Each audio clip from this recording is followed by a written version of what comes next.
TDP ప్రకటించిన అభ్యర్థుల జాబితాలో లేని రంపచోడవరం నియోజకవర్గంలో నీలి నీడలు కమ్ముకున్నాయి.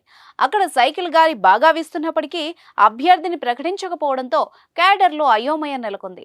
టీడీపీ జనసేన పొత్తులో భాగంగా ఎన్నికల రేసులో ఉన్న 99 మంది ఉమ్మడి అభ్యర్థుల్ని ప్రకటించినా ఆ జాబితాలో అల్లూరి సీతారామరాజు జిల్లాకు చెందిన రంపచోడవరం అభ్యర్థి పేరు లేదు. మీ బిజినెస్ విస్తరించాలనుకుంటున్నారా? మార్చి 16, 17 హైటెక్స్ లో ఫ్రాంచైజ్ ఇండియా బిగ్గెస్ట్ ఫ్రో ఎక్స్పో.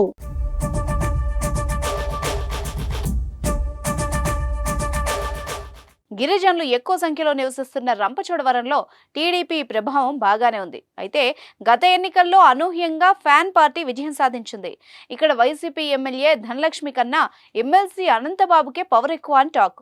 అన్నీ తానే చక్రం తిప్పుతున్నారట. 2022లో అనంతబాబు డ్రైవర్ మర్డర్ కేసులో నిందితుడిగా ఉన్న విషయం తెలిసిందే. అది కొంచెం అధిష్టానంపై ప్రతికూల ప్రభావం చూపించే అంశం.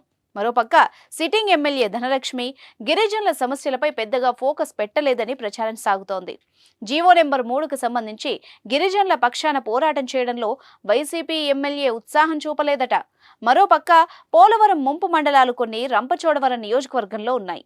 దేవీపట్నం, చింతూరు, ఎటపాక, కూనవరం, వరరామచంద్రాపురం వంటి ముంపు మండలాలకు సంబంధించి నష్టపరిహారం చెల్లింపులో సర్వే జరగకపోవడంతో అక్కడ ప్రజలకు నష్టపరిహారం పూర్తి స్థాయిలో అందలేదు.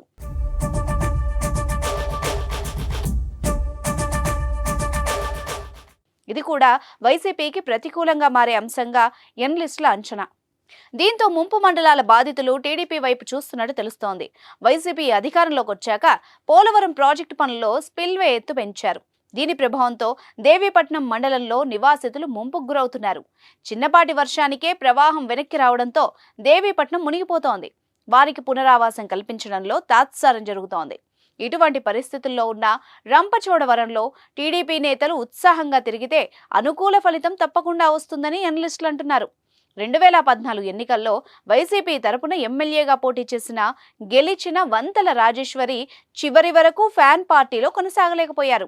2019 ఎన్నికల్లో టీడీపీ తరపున ఎన్నికల బరిలో నిలిచి ఓడిపోయారు.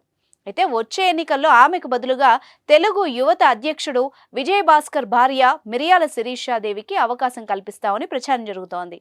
అయితే టికెట్ ఎవరికి, ఎన్నికల బరిలో నిలిచేదెవరు అనే దానిపై అధిష్టానం నుంచి క్లారిటీ రాలేదు. దీంతో ఇటు వంతల రాజేశ్వరి గాని అటు మిరియాల శిరీషాదేవి గాని చప్పుడు చేయడం లేదు. టీడీపీకి అనుకూలంగా ఉన్నప్పటికీ అభ్యర్థిని ప్రకటించకపోవడం వైసీపీకి కలిసొచ్చే అంశంగా మారుతుందేమోనని స్థానిక తెలుగు తమ్ముళ్ళు ఆందోళన చెందుతున్నట్టు తెలుస్తోంది. బాబుగారు వీలైనంత తొందరగా అభ్యర్థిని ప్రకటించండి సారు అంటూ వేడుకుంటున్నారట. చూద్దాం మరి రంపచోడవరం ఎన్నికల బరిలో నిలిచేదెవరో గెలిచేదెవరో.